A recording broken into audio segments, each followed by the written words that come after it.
Hello and welcome to the January recap edition of Seattle Apartment News. I'm Matt Johnston with the Simon Anderson Multifamily team. Today we're lucky to be joined by Jack Shepard, another member of our team. Jack, why don't you take a minute just to introduce yourself and share a little bit about what you focus on here in Seattle? Yeah, so I've been working for the team for almost 2 years now. I focus solely with private owners and private capital in Seattle, helping people buy and sell buildings as far as north as Northgate and as far as south as West Seattle. Awesome. Well, today we wanted to highlight a specific deal story to share with you. At the beginning of every year, it seems that brokers, owners, and other professionals in the industry are wondering how the year is going to shape up, what the sentiment is like out there. And so we figured a recent deal story, a recent closing would give you a little bit of an insight into how the market's moving today and a little bit about what we're predicting for the year. So Jack recently worked on a really exciting transaction that closed, I believe, in the tail end of January. Yep. And so, Jack, why don't you just share a little bit about that property, high level, what that property was, and how we came to be involved in that? Yeah, so this is actually a receivership sale.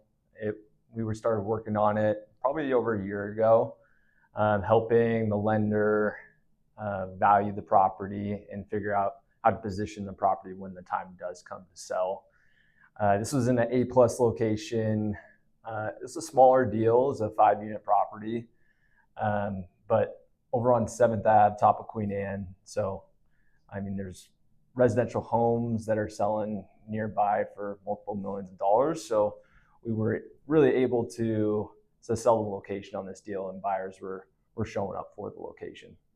Awesome. Yeah, having seen it myself and a former resident of Queen Anne, great location and really a beautiful property. So we know that buyers ended up showing up. Would you mind sharing a little bit about how the process unfolded, how many offers, what the activity was like in terms of tours and things like that? Yeah, so we had 46 offers that we were able to count, tours. And then as far as offers go, we had 21 groups finally offer. And then we took those 21 offers and picked a handful of those for a best and final group. And then we're able to drive the ultimate purchase price $300,000 above our list price. That's awesome. Yeah, those are amazing metrics, as I'm sure most people are aware of. It's not every transaction sees those kind of numbers. So I guess in your mind, based on the feedback, what stood out about this property that caused investors to be so aggressive? Yeah, I think, like I mentioned before, location. What we've been seeing just in the market as a common trend is buyers are showing up for A-plus locations with updated billing systems. This property had a majority of the systems updated. I had a good location and I had a really good tenant base. Awesome. Yeah, we've been hearing a lot about newer vintage assets being in high demand. This property was originally built, I believe, in pre-1950, early 1900s, but all updated systems, really well done as far as keeping kind of the charm of the building, but updating interiors as well. And those properties are very appealing, especially when you're thinking about increasing insurance costs on buildings with older systems and things of that nature. So, that is definitely a great outcome. What was kind of the general buyer profile? Obviously, we know it's a smaller private capital deal. Who was kind of the average buyer that you saw show up for that? Yeah, so it was mainly local investors. We did have some first-time apartment investors looking at it just because of the location and the size of the deal.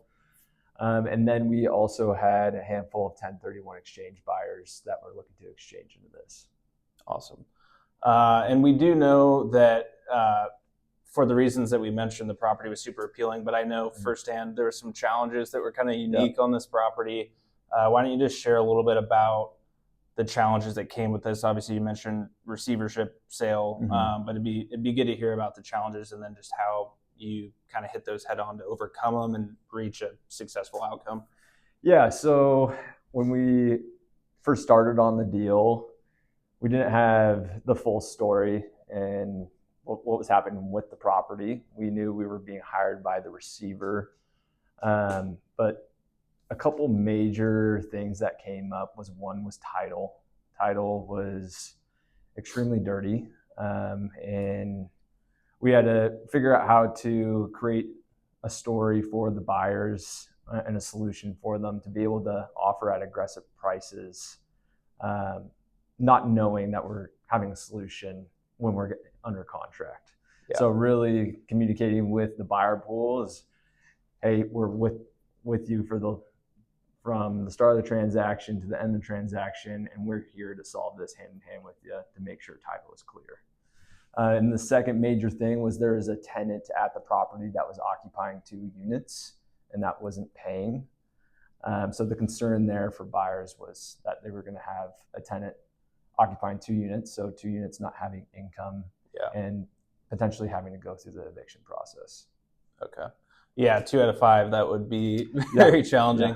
Yeah, having seen it firsthand, I think that you did a great job from, like you said, start to finish in terms of partnering with the seller, in which case, or in this case, was the receiver and the lender were involved, as well as the owner.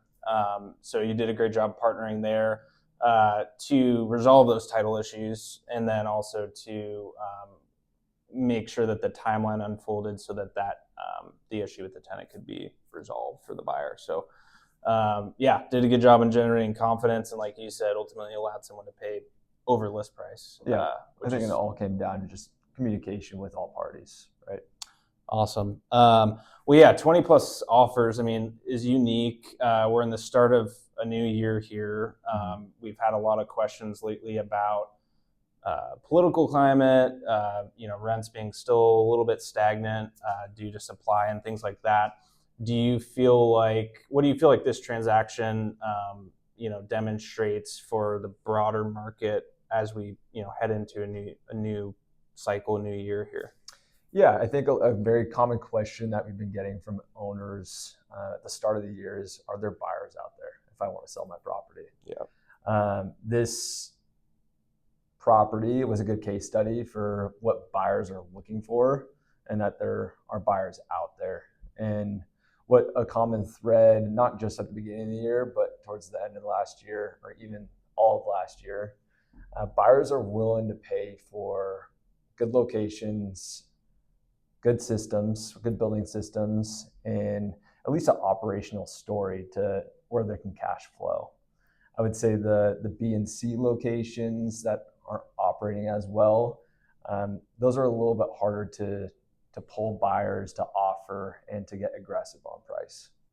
Yeah, that makes sense. I would agree. I think, being on the front lines as we are, talking to owners and investors every day, it's clear that locations at a premium, for the past 5+ years, operations have been challenging, and owners and investors seem to want locations where they feel like they can get, great tenant profiles, that they feel confident that those tenants are gonna, pay rent each month and be good to work with.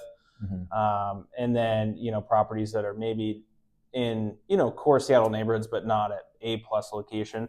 There still are buyers for those deals, certainly. But I think that, you may see fewer offers, and where you can set yourself apart are on great in-place operations, so that buyers are confident that they can just step in and continue to operate as such, rather than bank on turning the property around themselves entirely and dramatically improving the building. In-place operations seem to be really important.